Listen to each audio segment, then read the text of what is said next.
अस्सलाम वालेकुम। आज हम बहुत ही इम्पोर्टेंट एक फंक्शन है जिसका डेरिवेटिव सीखेंगे और फिर इसको एज अ फार्मूला यूज़ करेंगे और उस फार्मूले का नाम आप जानते होंगे, पावर रूल। अब ये सवाल इस तरह से भी हो सकता है कि आप बेटा प्रूव करें कि डेरिवेटिव ऑफ एक्स की पावर n ये इक्वल होता है n x power n minus one. By definition ही इसका प्रूफ है। तो हमने ये फंक्शन लिया और इस फंक्शन का हम डेरिवेटिव फाइंड करेंगे बाई डेफिनेशन, और ये किसके इक्वल होगा, n x power n minus one. और फिर इसी को as a formula power rule के तौर पे हम आगे इस्तेमाल करेंगे और फंक्शंस की डायरेक्ट डिफरेंशिएशन करेंगे या डेरिवेटिव फाइंड करेंगे।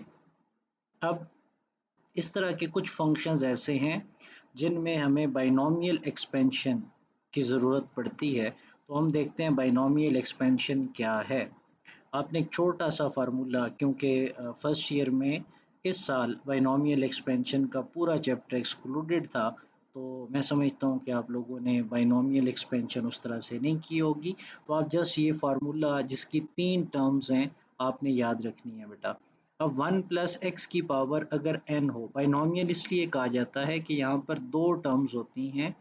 जैसे ये 1 प्लस एक्स, आपको 2 टर्म्स 1 और x नज़र आ रही हैं। अब इसकी पावर अगर n हो तो बाइनोमियल एक्सपेंशन क्या है, पहली टर्म जैसे यहाँ है 1 एज इट इज़, दूसरी टर्म में आपने पावर और इस x को मल्टीप्लाई करना है तो यहाँ पे आ जाएगा nx। तो पहली और दूसरी टर्म 1 प्लस एन एक्स, याद रखने का आसान तरीका ये है। अब तीसरी टर्म जो आपने याद रखनी है वो क्या है, n into n minus one divided by 2 factorial into x square. अब एक्स स्क्वायर का ये बेसिकली पूरा एक पैटर्न है। जैसे यहाँ पर मैं आपसे कहूँ तो ये 0 का फैक्टोरियल डिवाइड हो रहा है, यहाँ पे 1 का फैक्टोरियल डिवाइड हो रहा है, और यहाँ पे 2 फैक्टोरियल, इसी तरह आगे 3 फैक्टोरियल। यहाँ इस टर्म में अगर मैं कहूँ x की पावर, तो यहाँ 0 थी, फिर अगली टर्म में x की पावर 1 है, और यहाँ पे x की पावर 2 है, और इसी तरह सो ऑन, ये पैटर्न चलता रहेगा। पहले कोई टर्म इन्वॉल्विंग n नहीं थी, फिर n, और फिर n into n minus one, और फिर अगली टर्म में n into n minus one into n minus two divided by 3 factorial into x cube. इस तरह से ये पूरी एक सीरीज है, एक्सपेंशन है। बहरहाल हमने ये 3 टर्म्स याद रखनी है। तीसरी टर्म में n into n minus one divided by 2 factorial into x square. तो आपको ये टर्म याद होनी चाहिए, ये एक्सपेंशन याद हो, तभी आप इस तरह के फंक्शंस को सॉल्व कर सकते हैं, उनका डेरिवेटिव फाइंड कर सकते हैं। तो आए देखते हैं कि हम बाय डेफिनेशन x की पावर n का डेरिवेटिव कैसे फाइंड कर सकते हैं। तो बेटा जैसे हमने कुछ 4 स्टेप्स लिखे थे डिफरेंशिएशन के, डेरिवेटिव के बाय डेफिनेशन, जब डेरिवेटिव फाइंड करते हैं या फर्स्ट प्रिंसिपल या अब इनिशियो मेथड से। तो पहला स्टेप ये होता है कि हम फंक्शन को लेट करते हैं y के इक्वल। तो ये हमारा फंक्शन है, हमने इसको लेट कर लिया y के equal, let y is equal to x की पावर n। तो ये हमारा पहला स्टेप हो गया। अब दूसरा स्टेप क्या होता है, दूसरा स्टेप ये होता है कि हमने जहाँ x नज़र आएगा, x को रिप्लेस करना है y प्लस डेल y से, और जहाँ x नज़र आएगा x को रिप्लेस करेंगे x प्लस डेल x से। तो ये फंक्शन था y is equal to x की पावर n। हमने इसमें क्या किया, y को बेटा रिप्लेस किया y प्लस डेल y से, और x को रिप्लेस किया x प्लस डेल x से। अब इसकी पावर n है तो ये as it is power n ही हमने यहाँ पर लिखी है। अब थर्ड स्टेप जो होता है उसमें हम डेल y फाइंड करते हैं। तो डेल y किसके इक्वल होगा, ये जो y है जब आप इसको दूसरी तरफ शिफ्ट करेंगे तो ये राइट साइड पर जाकर माइनस y हो जाएगा। अब आप इस y की जगह, y क्योंकि x की पावर n की इक्वल है, अगर आप उसकी वैल्यू पुट करेंगे तो डेल y आपके पास आएगा x प्लस डेल x की पावर n माइनस x की पावर n। अब बेटा यहाँ पर इसको हमने सॉल्व करना है, इसके लिए हमने बाइनोमियल एक्सपेंशन सीखी है। अब अगर स्क्वायर का फार्मूला हो आप ओपन कर सकते हैं, क्यूब का फार्मूला हो ओपन कर सकते हैं, हाइयर पावर के लिए बेटा ये मुश्किल हो जाएगा। तो उसके लिए हमने क्या किया, हमने फार्मूला सीखा। फार्मूला क्या है, अब देखें हमने जो बाइनोमियल एक्सपेंशन पढ़ी है उसमें पहली टर्म हमने कहा 1 होगी, यहाँ 1 नहीं है। जैसे यहाँ पर देख रहे हैं बाइनोमियल एक्सपेंशन में पहली टर्म 1 के हिसाब से हमने बाइनोमियल एक्सपेंशन लिखी और याद की। तो हम यहाँ पर 1 नहीं है, कोई बात नहीं, इसको 1 बना लेते हैं। बेटा कैसे बनाएंगे? देखें मुझे x यहाँ से कॉमन लेना है ताकि यहाँ पे पहली टर्म क्या आ जाए 1। अब आप कहेंगे इस डेल एक्स के पास तो x है ही नहीं, तो आप कैसे कॉमन ले सकते हैं? तो बेटा बड़ी ही आसान सी बात है। अगर आपके पास दो टर्म्स हों, लेट्स से a और b, a प्लस b, और मैं कहूँ कि आपने यहाँ इस दूसरी टर्म से भी a कॉमन लेना है, या इस पूरे एक्सप्रेशन से आपने a कॉमन लेना है, तो अगर b के पास a नहीं है तो बेटा आप इसको a प्रोवाइड कर दें। कैसे प्रोवाइड करेंगे? आप b a से इसको मल्टीप्लाई भी करवाएं और डिवाइड भी। अब आप इससे अगर a कॉमन लें तो ये क्या आएगा 1 प्लस बी ओवर a।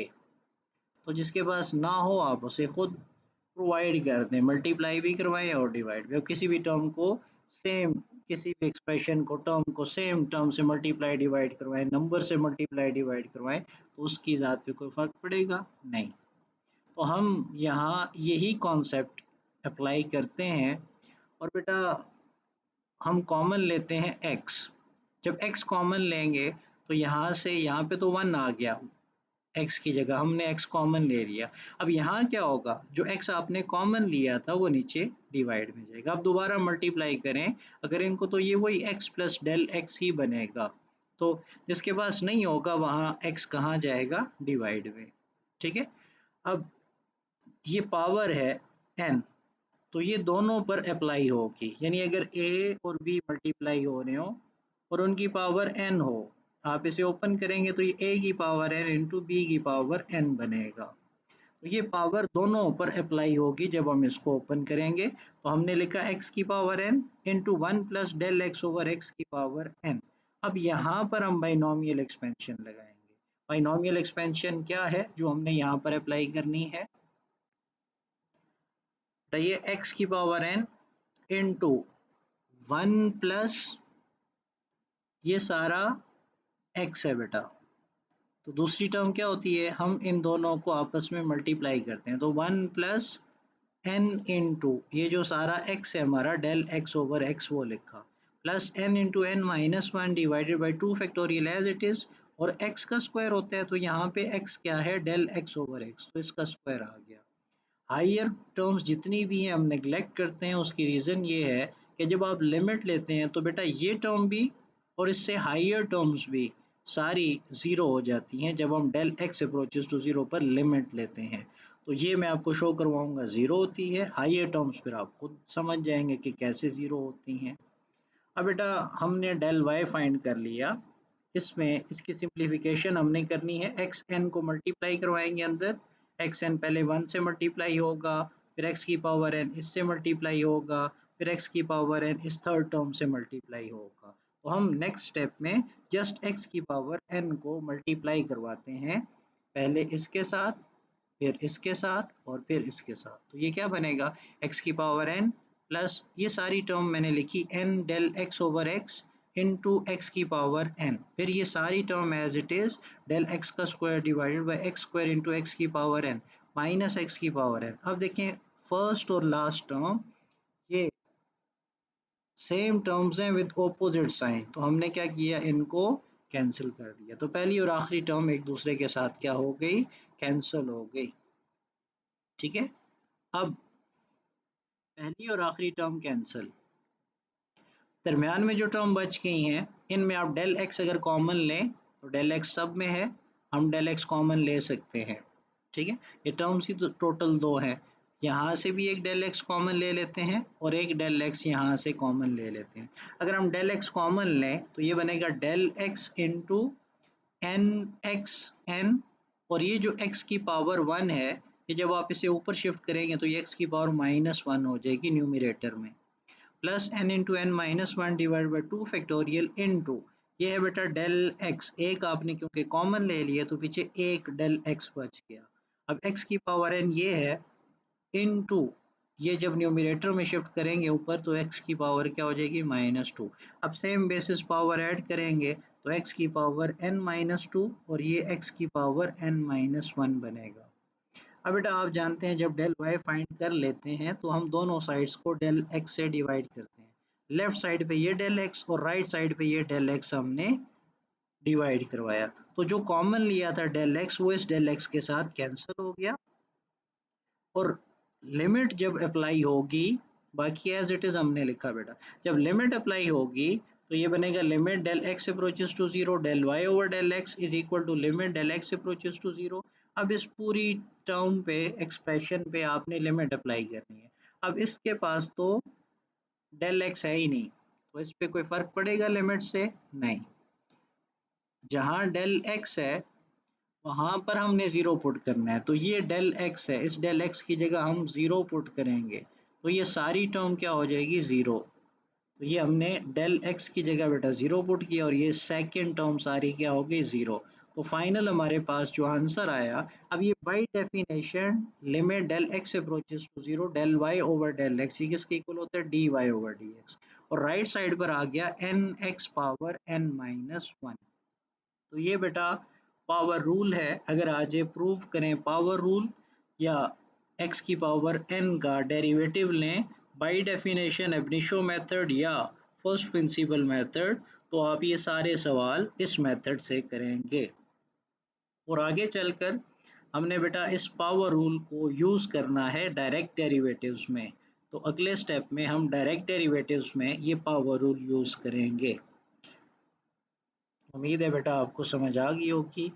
इंशाल्लाह अगली वीडियो में हाजिर होंगे और पावर रूल को अप्लाई करेंगे। तब तक के लिए अल्लाह हाफिज़।